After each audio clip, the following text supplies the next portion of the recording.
words of invitation as we enter into our hour of worship. These words from James Viola Blake, 19th century religious liberal, who of his congregation wrote, "Love is the spirit of this church and service is its law. This is our great covenant, to dwell together in peace, to seek the truth in love and to help one another. Wherever these happen, truly, a church is present, even two or three, yea, even two or three, and I am with them."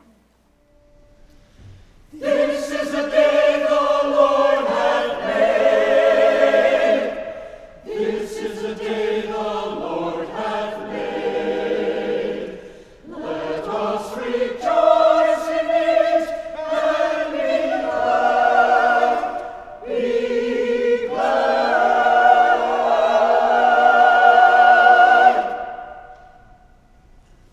Yes, indeed, let us rejoice and be glad, and turn our voices to song as well. Our hymn is number 74, "On the Dusty Earth Drum," a suitable hymn for the arrival of spring.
Every week we welcome you in different ways and with different voices, and this week I welcome Judy Botts, a very active part of our volunteer community, who will share with you not only her welcome but ours.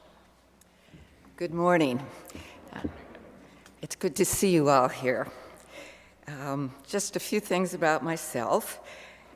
I became an official member of Fountain Street in 2005, so that was a pretty important year, and I retired from teaching in Grand Rapids Public Schools after a 32-year career, most of it spent teaching Montessori, where I met some of you people. So six months I'm into retirement, and Paula Rowlands, who was a Montessori parent and was the volunteer coordinator here at Fountain Street then, approached me and asked if I would like to be the Purple District coordinator.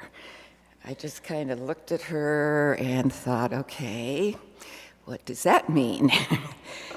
And she said, just try it for a year or two, Judy. This is 2005, folks, and it's 2019 now, so. Anyway, Paula had been trying to restructure and consolidate what were, I believe, 15 districts in our church at the time.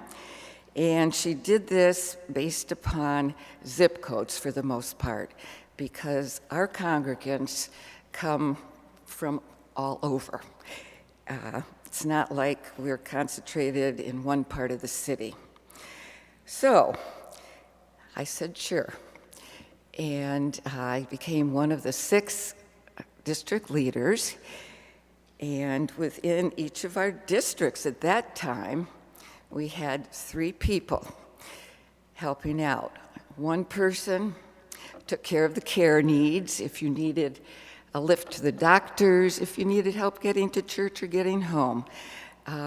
Maybe you needed help with meals, whatever. One person took care of those kinds of things. And then we had somebody that took charge of communicating within the district, sending out district emails, maybe something in the Friday Flash or the Chimes, in our hopes to connect, help everybody connect and know what's going on. And the third person's job was to organize social events within the district so we could get to know each other better, and to also put together community outreach activities. So I think at this time it would be good if I introduce the other district leaders. All right. So let's put down the purple. Sharon, okay. So Sharon Collins and Mary Jane Montgomery, as of late. Mary Jane just retired, but they were the folks that held things up and took care of the Blue District. The Blue District is huge. It stretches out all along the lakeshore. It's not quite so densely populated and easy to gather as the Purple District or the Orange District. Then, let's see, we have the Green District, and Louisa Nally has been the leader of the Green District for some time. Her district includes zip codes that are pretty much north of Grand Rapids. And just as of a week ago, we have an Orange District leader now. Lauren Wheeler decided to join us. So we're very delighted to have her on board. Carrie Kidder, who has been the Red District leader, is out on a medical leave of absence now. He'll be back to join us again in September, he hopes. And that leaves the Yellow District. We need somebody to pull the reins up in the Yellow District. So if you know anybody that might be interested, please talk to one of us. And this isn't, how do I want to say? It's not rocket science, people. This is not a hard thing to do. If within your district you can think there's one thing that you want to do that you think would be fun and pull people together, maybe you want to have a baseball game in the summer, or get together over at Collins Park, or go to the lake, or go to a movie, go bowling, whatever.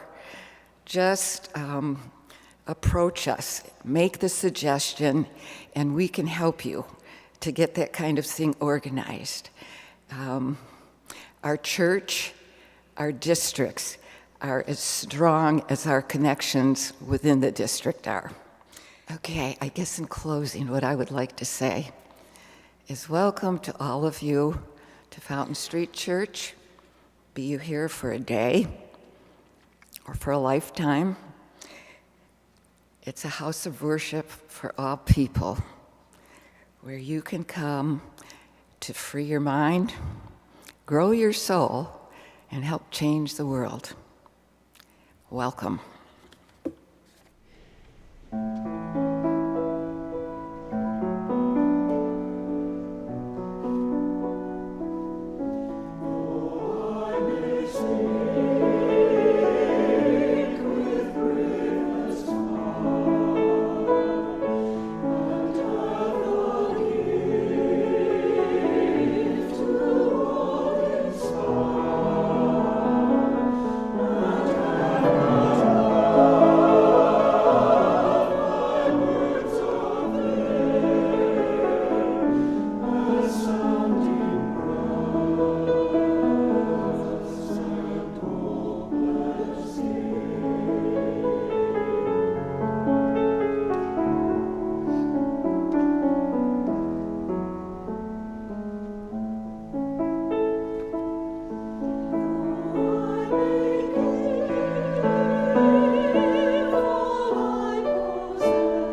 Y'all,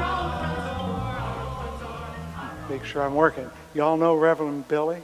You don't know Reverend Billy? He lives in New York City. And he's been pastor of the Church of Stop Shopping now for about 15 years. And every Christmas time you can find him in the shopping districts of New York, which are abundant, warning people that they should join. They're losing their souls to their consumer tastes. I went and saw his worship at Joe's Pub once. If you go, check him out. Way better than what we do here. And I don't mean to put down the choir, but they can rock it, people. They really do. But my point here is that in Lent, we get into this what can I give up thing as though somehow it means you should do without pleasures or, like chocolate or sweets or alcohol or whatever it is. But it really is about letting go of things that don't matter, the things that are non-essential. And I thought about this because there's the story about Francis of Assisi, who, when he got the sense that he was called into the service of the church or in the service of God, literally, he's the son of a very important person, and he stood in the square in Assisi and stripped off all his clothes. I mean, all of his clothes, and gave them very rich clothes to the people who needed them. That's very similar to what you can read in the Christian gospel about the rich young man who comes to Jesus and says, well, what do I need to do to inherit eternal life? And Jesus says, have you followed the commandments? And the young man says, yeah, very faithfully. He said, well, then you only have two more things to do. Give away everything you have to the poor. Take up your cross and follow me. And the man was dejected, for he had many things. That's related to that whole, you cannot serve two masters, God and mammon. It's that, who do you serve? And how many of us are kind of slaves to our stuff? Come on, think about it. If you're doing laundry, if you're eating food, you're in a relationship with stuff. Now, you may need clothing and you do need food, but I began to think maybe I don't need as many clothes as I have, because I looked in my closet and I have a lot of clothes. Now, they're practical. But it occurred to me that if I'm not using them, maybe someone else could. So I'm not taking my clothes off. Not happening. Not that there's anything wrong with that. But I mean, I bought these shirts when I moved here. They're really nice, but I haven't worn them in years. They're in pretty good shape. And so I'm thinking maybe I can find new homes for them. And so I brought them in, and perhaps if you're welcome to them, but maybe some of the folks who are visiting with us in the social hall. These are really good shirts. Bought them at Back Racks. Good place. They went out of business. These are mementos now. So I'm going to put these over here. But they're good. And I like the colors. And, I mean, how many of us have too few T-shirts? Come on. And I used to live in Texas, so if you want to, so there's this one that I got from the Hyde Park Gym. I don't look good enough to wear this one now, so I'm going to find a more robust-looking person to wear that one. And let's see, what else do I have? I have a Fountain Street Church, because I have like 3 or 4, and I only have one body.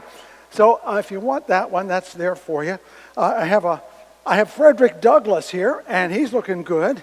And on the back, it talks about, freedom's never won without a struggle. So if you're feeling kind of righteous, that's a good thing to do. You are free to have these things. And I really want you to think about them. A nice, just plain old ordinary shirt. I mean, I counted out like dozens of things. Now, I just gave blood today, but last time I gave blood, there was this one. Am I going to wear this again? Probably not. And when I was a candidate, I joined a march with the folks over at Cosecha, the ones that are working against ICE. And if you don't like ICE, this is your shirt. Why not? You should wear it. And a pair of shorts I don't wear. How many of us have stuff like this in our houses? Probably a few of us. Now, that doesn't mean you should take them home, although if you want any of this stuff, you're welcome to it, because I got other shirts here, and they're really pretty good. And I'll just leave them over here for now. But then I looked around and saw other stuff. I have these really cool reproduction tiles from medieval churches. I bought them when I was a teenager. These are reproductions from the Walters Art Gallery in Baltimore, where I grew up. There are pictures of the entombment of Mary, and of the Nativity. I don't need these anymore. If you'd like to decorate your house with these things, I want you to take them. There's an icon over here, really nice looking shell. If you like those sort of, I have a gyroscope. Honestly, I don't have any use for a gyroscope now. And wow, I bought a lot of flag pins when I was on the campaign trail. I just have, what can I say, I don't need them as much anymore. But if you really want a memento, I've got at least one of my campaign buttons here, of many, if you'd like to keep that as a memento. Someone gave me a lovely little necklace with a chai on it. That's the symbol for life. And if you'd like to have that, I don't wear necklaces, so you're welcome to that. And there's a cross here and a yin-yang, and I have two, count them, 2 pecans taken from trees in Greece. If you want a little bit of Greece, they're right here. And there's and 2 Black Lives Matter pins, and I'm just getting started. There's an entire selection of, I had to get this out of here. There's the entire Will and Ariel Durant series down here. If you have a history thing, you're welcome to them. I'm never going to read these things. Let's look at the other stuff down here. A 2-volume version of the Oxford Unabridged Dictionary. You need to have a magnifying glass to look at it, and it's included. A Gospels from a Roman Catholic priest suitable for celebrating Mass. Any priest in the making, it's yours today. Leo Rosten's book on American religions. Books by Fountain Streeters, all sorts. Choir, have I got something for you? Shape notebooks. Dudes, learn these. A feather. Someone gave this to me the first year I was here, and it's been in my office forever. Someone else needs to care for it now. And of course, Tibetan prayer flags. They're inside. They need to hang outside. You know why? Because the prayers are only released when they flap in the wind. I'm not kidding. If they hang in my office, they're doing nobody any good. My point here is that we all have things that we hang on to for no good reason. And we should probably start thinking about lightening our load on the planet. Not just because it's bad for the planet, because it's bad for you. Our elder son has figured this all out. He's 35 years old, fully employed. He's got himself insurance and everything, and he refuses to buy real estate. And he has no use for an automobile. And every time we give him clothes, he said, "Mom, I already have 5 shirts." I think he's on to something. So, this is all for you. If you want it, you don't have to take it. If you don't want it, I'll find someplace else to put it. But I would encourage you to go home and look at the stuff that owns you rather than the stuff you own. Give it a good look. There is nothing more liberating than finding new homes for the stuff that you own. There it is, people. I think we're done. We're going to do an offering. Is that what next? What's next? Someone tell me. You're just going to sing now? Just music. Cool. I know you're going to sing. That's what I mean. It's not just music. It's choir music. Okay. And then we'll do the offering. And during the offering, if you want to come and shop, feel free. All right? Choir, let's hear some great music, okay?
Yeah, I'm back.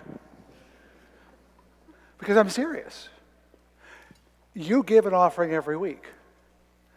This is your chance to get one of those. It's like when you pay for something with NPR and you say, if you give us $50, we'll send you this. But you get to pick. I actually invite you during the offering, if you wish, to come down and inspect this and see if there's anything here that has value to you. Personal, emotional value. It is a spiritual task I'm putting before you, not a shopping task. Is there an object here that has value to you? I don't care what it is, you decide. But I'll bring everything else down here because it is a transaction. You are not just giving to the church, you're getting at the same time. And sometimes the getting is hard to figure out. For those who don't know, every offering at Fountain Street Church on Sunday has two parts. Some people are paying their pledge of support, and that's great, and we need it very, very much. But many of you put cash in the plate, and in case you don't know, cash does not stick around here. We give it a new job. It might end up at Heartside Ministries. It might end up at Planned Parenthood. It might end up at a school in El Salvador. It might end up in an organization that's doing the things we cannot do, but the things we believe in. So make sure when you put something in the plate, you know what you're doing. If you want to support the church, I am so excited. But if you want to support our ministry to the world, I'm just as excited. And feel free to come down and find something that you want to keep as well as something you want to give. Your offering and mine for the spiritual life that we believe in, that offering will be most gratefully received.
free to stop down anytime in the middle of my sermon. If you wish, let me turn these around so you get a better look. There's fun stuff here. Really is. I'm going to go get my readings so that you know what I'm going to get a hint as to where I'm going today. I have two passages, and they're up in the pulpit, so let me go get them. I've been talking about Paul for weeks and weeks, and I'm going to do that right up to the end of the season, meaning Easter. And I'm reading from chapter 11. And in that, he makes an analogy toward a piece of argument about what is the role of Judaism or Jews in this new movement. And he says, if the part of the dough offered as first fruits is holy, then the whole batch is holy. And if the root is holy, then the branches are holy. But if some of the branches were broken off, and you, a wild shoot, were grafted in their place to share the rich root of the olive tree, do not vaunt yourselves over the branches. Remember that it is not you that support the root, but the root that supports you. And because this is an anniversary week on another way, Dr. Martin Luther King gave his final speech before being assassinated on April 3rd, 1968. 51 years ago. He was in Memphis addressing the sanitation workers' strike. It's a long speech, and I'm taking a passage at the early part, not the familiar end. It's all right to talk about long white robes over yonder in all of its symbolism, but ultimately people want suits and dresses and shoes to wear down here. It's all right to talk about streets flowing with milk and honey, but God commanded us to be concerned with the slums down here and his children who can't eat 3 square meals a day. It's all right to talk about the New Jerusalem, but one day God's preacher must talk about the new New York, the new Atlanta, the new Philadelphia, the new Los Angeles, the new Memphis, Tennessee. This is what we have to do. With those words in mind, I turn to those whose lives we commemorate each week at the moment of their completion, whose deaths took place at this time in this year and in years past, and lift them up not only as people to be remembered, but as ancestors of this institution whose presence is still with us in these walls, in this ministry, in this community. I lift up the names of this week and last week: Lillian Nebeling, Morley Wilson, Jerry Waterman Hamp, Adrian Dawson, Bunty Voss, Ken Fry, Maxine Harrigan, Don Hallis, Trudy Flagg, Grant Gruelle, Dorothy Kleiner, Tom Blanford, Edie McCarger, Don Cranenberg Sr., Bob Baumbach, Bert Smith, Gordon McCarty, Laura Gray, Russ Gray Jr., and Earl Klum. El Malay Rachamim, Shakim Barachamim, God filled with mercy, dwelling in the heavens heights, bring proper rest beneath the wings of your Shekinah to the souls of our beloved and our blameless who went to their eternal place of rest. May you, who are a source of mercy, shelter them beneath your wings eternally. Bind them to you and to we the living, that they may rest in peace, that we may be at peace, and let us all say, Amen. And now, a little bit of music to set the stage. Dan, can you do that? Heaven's just a sin away, oh, just a sin away. I can't wait another day, I think I'm giving in. How I'd love to hold you tight, oh, be with you tonight.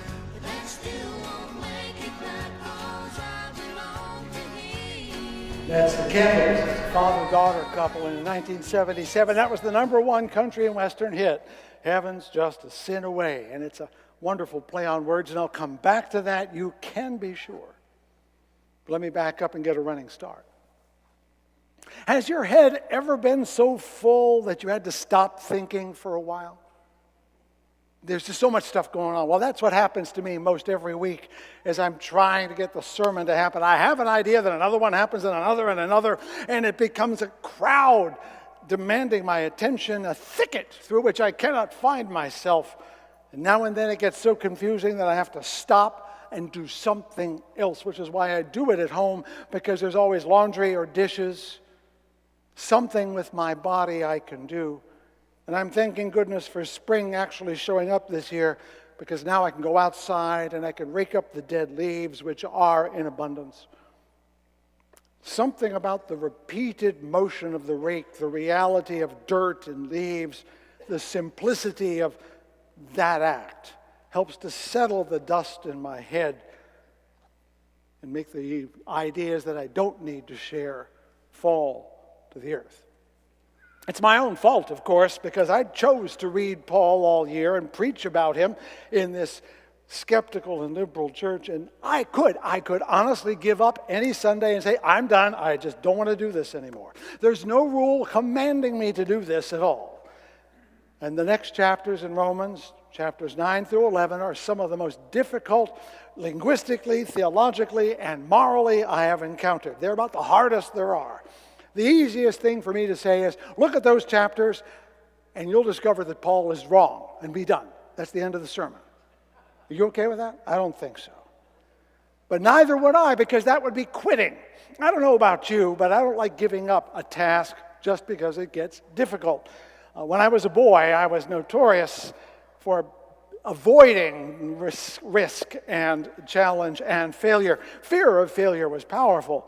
Fear of rejection was powerful. Fear of taunting, and ultimately the fear of being shown to be weak helped me avoid responsibility far too many times. Just admitting that now, even 50 years later, is hard. No person wants to say they were a chicken or a coward. But the legacy of that time so affected me that the idea of quitting is now more shameful than all those others. I would rather fail in an attempt than to give up before failing. And that's where I am with Paul. The legacy of that time is still with me. So I got up Saturday morning, I tried again. The sound of Pete Seeger came to mind as I racked my brain, and I remembered I am waist deep in the big muddy, and the big fool said to push on, and that's me. And then it dawned on me, Paul is exactly in the same place I am. He is waist deep in a big muddy of his own making. The middle chapters, 9 through 11, as we call them now, are a quagmire of argument and logic as he tries to explain to himself and to others why the Judean world, what we call the Jews, but a community with a place and a name as well as a religion, why that community from which Jesus came did not embrace him. How this is both a sin on their part, but also part of some larger plan. I have read learned commentaries, which are themselves quagmires of logic and argument. All of them seem like that joke I heard Maury Amsterdam tell years ago about the fellow shopping for a suit. And the salesman said, try this one on. And the man said, well, it looks pretty good, but the coat keeps falling off my shoulders. So well, just put your chin over here and hold it like that, okay? Doesn't it look great now? And he said, it does. And the pants, they droop a little bit. He said, well, just put your hands right here and they'll look great. And sure enough, he said, as he looked in the mirror, I look pretty good. He bought the suit, starts walking down the street and passes two gentlemen. One of them says to the other, that poor fellow. And the other says, yeah, but don't the suit fit nice? To some extent, Christian theology feels like a suit that doesn't fit reality. And so it contorts itself, the community, to make it fit. And while it looks good as it drapes over the body itself is contorted. From Irenaeus to Alvin Plantinga, they seem to be trying to fit this promise in Jesus and in Christianity over a reality that refuses to hold it just right. Or, borrowing another analogy, since remember Paul uses them too, if you remember from your history class, there was a time before Copernicus, and everybody thought that the sun, the earth was at the center of the universe. Absolutely. It had to be because God made the earth first, right? Then made the sun. And the trouble was that all the other stars and moons and planets went around it in theory, but they didn't make sense. And so astronomers and astrologers explained them through what they called epicycles, how they could go forward and backward and go in all these odd directions. And it was an elaborate system to explain it. And then Copernicus said, well, if the sun's in the middle, it all works out. And it did. It's as if Christianity has said, this is what is at the center, and I'm going to deny every reality that conflicts with it. And I'm going to contract, construct, manipulate reality until the suit fits. You can hear Paul doing that when he says, Gentiles who did not strive for righteousness have attained it, but Israel, who did strive for righteousness based on the law, did not succeed in fulfilling the law. Why not? He asks rhetorically and answers, being ignorant of the righteousness that comes from God and seeking to establish their own, they have not submitted to God's righteousness. He's laboring to figure out why things are the way they are. These and other parts of Christian scripture, as you know, sponsored and gave birth and continue to support anti-Jewish persecution even to this day. And millions have died as we've tried to put this ill-fitting suit over reality. Paul keeps trying, though. He says, through their stumbling, meaning Israel, salvation has come to the Gentiles. What? And if their rejection is the reconciliation of the world, what will their acceptance be but life? He's turning things backwards and forwards, trying to find some rhyme or reason.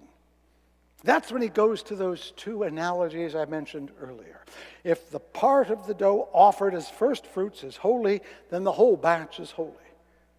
And if the root is holy, then the branches are also holy. He's trying to say that even though the Jews have not accepted Jesus, they're the ones from whom he came. They're the leaven of the loaf. They're the root from which the branch comes. So you can't reject them.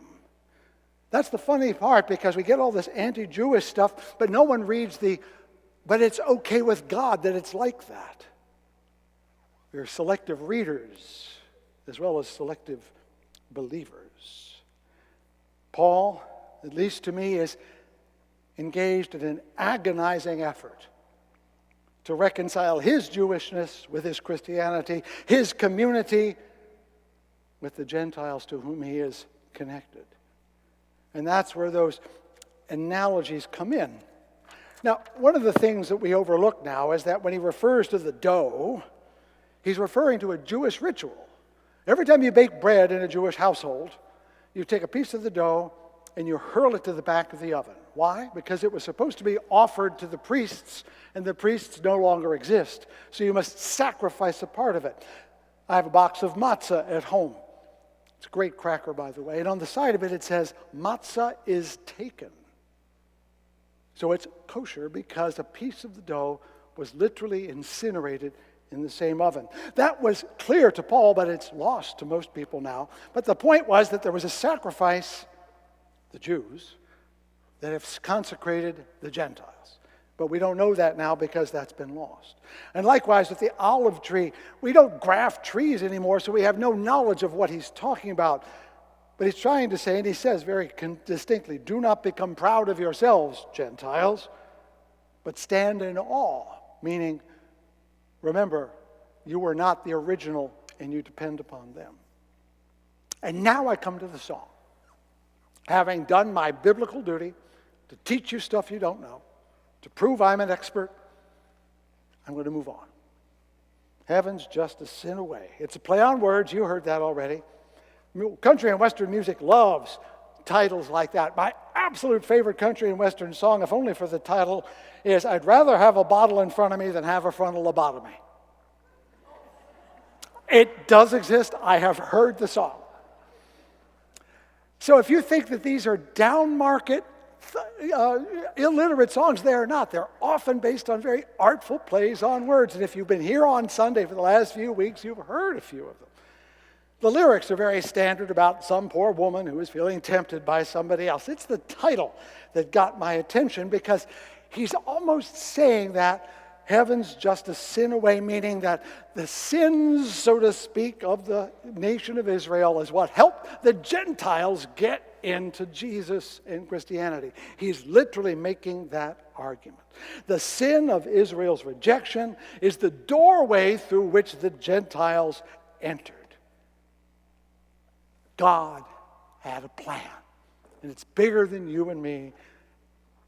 It all has a purpose. And how many of us have heard everything happens for a reason? There's even a book about it. Everything happens for a reason, and other lies I have had to unlearn, because it is a lie. Now, I understand people like to use that phrase to say that your suffering or your loss or your struggle is not meaningless. It's part of the larger plan. But you can flip that over real fast. And it says, so God wanted you to suffer, but not you. Wanted you to get cancer and you to be healthy, you to be poor and you to be rich. And that sounds a little ungodly, if you ask me. It also seems to say that it doesn't matter whether you're good or bad. It's part of the plan, right? And in fact, W.H. Auden, in that same poem, for the time being, Christmas Oratorio, puts that very concern in the mouth of Herod when Herod, realizing the danger of unlimited forgiveness of sins, waxes sardonic and says, every cook will argue, I like committing crimes, God likes forgiving them, really the world is admirably arranged. That's the problem with everything happens for a reason. It becomes a moral crutch, both to excuse and evade and avoid the real damage we do to each other and the real suffering we endure, not only from others, but from life itself. But that idea, it begins there. To make the suit fit, to make the planets align, Paul and everyone after has to conclude that God intended all the good and all the bad, including the rejection of Jesus by the Jews, and that their suffering, therefore, is legitimate, and my advantages are earned, that it is part of some cosmic scheme that ultimately makes sense. And I got to say, I do sympathize with the notion. I understand why people want to think that their lives make sense, even when they feel senseless. But I am sincerely uncertain that such a scheme really exists, and that if it does, that anyone knows what it is. Even Paul gives up at the end of the chapter saying, oh, the depth of the riches and wisdom and knowledge of God. How unsearchable are his judgments and inscrutable his ways. Presuming to know the future is, for Paul, for me, perhaps you, the most elemental sin of all. To claim knowledge one cannot have, to put yourself in the place of God. Back at the beginning of the letter, Paul says this when he reminds the Roman community that the one who is righteous will live by faith, but claiming to be wise, they become fools. In other words, we do well to question our own excellence. Putting faith in something other than God is ultimately to put your faith in something that is not God and not worthy of your faith, your trust. For Paul, for others, for me, genuine faith is the literal opposite of self-confidence. Self-confidence is something we love. I've heard it said by someone, there's nothing sexier than a man with self-confidence. That makes me one of the least sexy men in the world. But it means to trust yourself. Well, we want people who trust themselves, who have nerve and dash and courage, but self-confidence literally means you believe in yourself the way you would believe in God. Same word. Confide with faith. It is idolatry, friends. To believe in yourself above all is to put your faith in the least reliable agent available. There are at least a couple of reasons why we should look much more carefully at self-confidence. One is that not being self-confident myself, that feels like the sin. I should be more self-confident. What's wrong with me that I'm not more self-confident? Turns out nothing. But I still feel that way because we admire self-confidence. You should not put yourself down. You shouldn't be like that. You should be more self-confident. Why? Name me a reason, a morally sturdy reason for self-confidence. Unless you're God, you don't have one. But here is Paul warning people that they should be putting their ultimate trust not in themselves, but in something larger. Now, you might say, well, that can't be relied upon. I would agree. But the principle is worth considering. When people ask why I might believe in God, and I might, my most sardonic answer is believing in anything else is even more delusional. The second reason that comes to me is that because we are drawn to self-confident people, we believe in them even when we should not.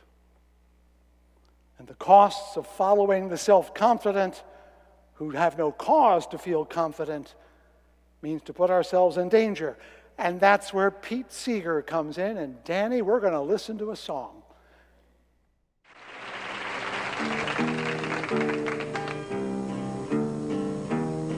It was back in 1942, I was a member of a good platoon. We were on maneuvers in Louisiana one night by the light of the moon. The captain told us to ford a river, that's how it all begun. We were knee-deep in the big muddy, the big fool said to push on. Well, the sergeant said, sir, are you sure this is the best way back to the base? Sergeant, go on, I've forded this river about a mile above this place. It'll be a little soggy, but just keep slogging, we'll soon be on dry ground. We were waist deep in the big muddy, the big fool said to push on.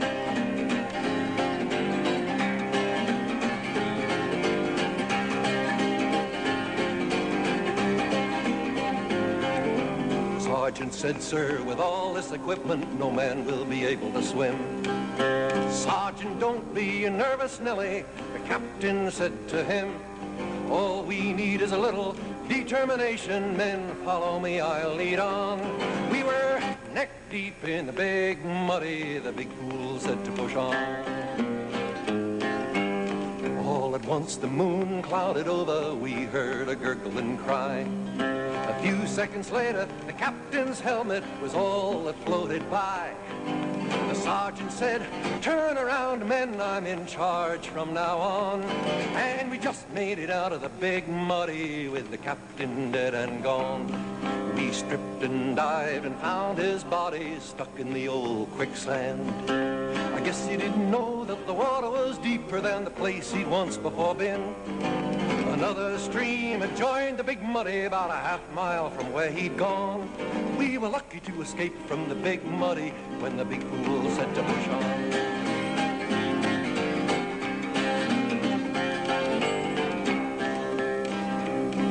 Well, I'm not going to point any moral, I'll leave that for yourself. Maybe you're still walking, you're still talking, you'd like to keep your health. But every time I read the paper, them old feelings come on. We're waist deep in the big muddy, the big fool says to push on. Waist deep in the big muddy, the big fool says to push on. Waist deep in the big muddy, the big fool says to push on. Waist deep, neck deep, soon even a tall man will be over his head. We're waist deep in the big muddy, the big fool says to push on.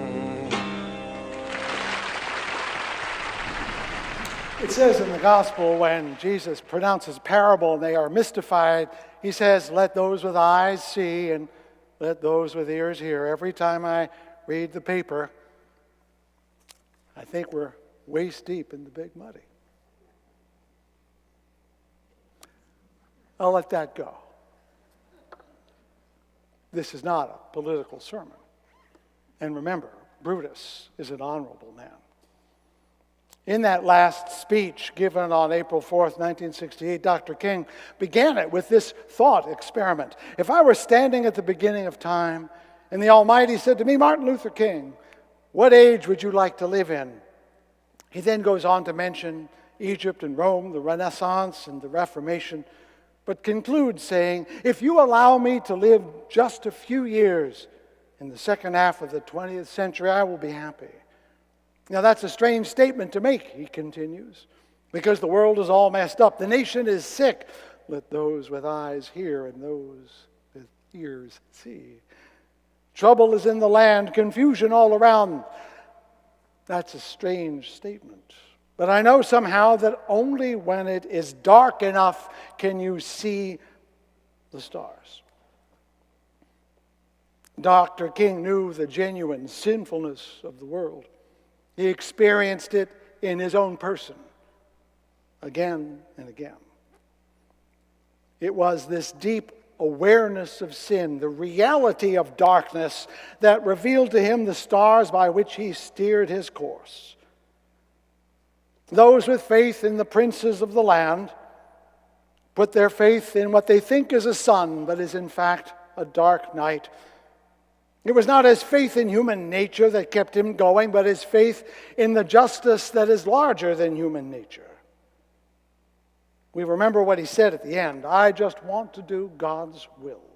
Wouldn't it be wonderful if we had some leaders who could say that with integrity and honesty and then do it? What does that mean, to do God's will? It is to follow the star of truth, the star of justice, that which stands above and beyond, the thing the song tells us to choose something like.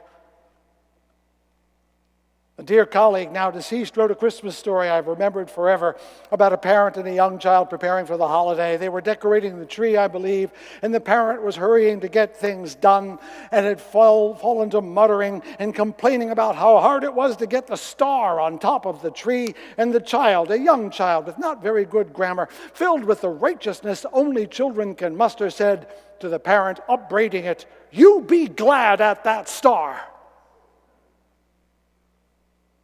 We should stop paying attention to the bright suns that offer themselves as self-confident beacons and be glad at the stars that are out beyond all the bright lights of the day. King was glad at that star that would cost him his life. We need to be glad at that star, no matter where it takes us. That's the faith we need. Believing in something like a star. To be glad to believe in something like a star. It's not whether the star exists, but whether we have the courage, not the self-confidence, the courage to look beyond the bright lights and follow the star. May these words of my mouth and the meditations of my heart be found true in thy sight, thou who art my rock and my Redeemer. Turn back, oh man. Boy, do we have a great hymn coming. Number 120. It's actually turn back, turn back. We've made the text a little more encompassing than it has been historically. It's a great old, as I remember, is this a Genevan hymn tune or something like that? But it's Genevan Psalter. So let's saunter on over to sing the Genevan Psalter, turn back, forswear thy foolish ways. Advice many people should be taking more to heart. Shall we join together in song?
words from Mary Oliver when she said, to live in this world, you must be able to do three things. To love what is mortal, to hold it against your bones, knowing your own life depends upon it. And when the time comes to let it go, to let it go. And we can do that each and every day, because this and every day is the day which the Lord has made. Let us rejoice and be glad in it. Amen and amen.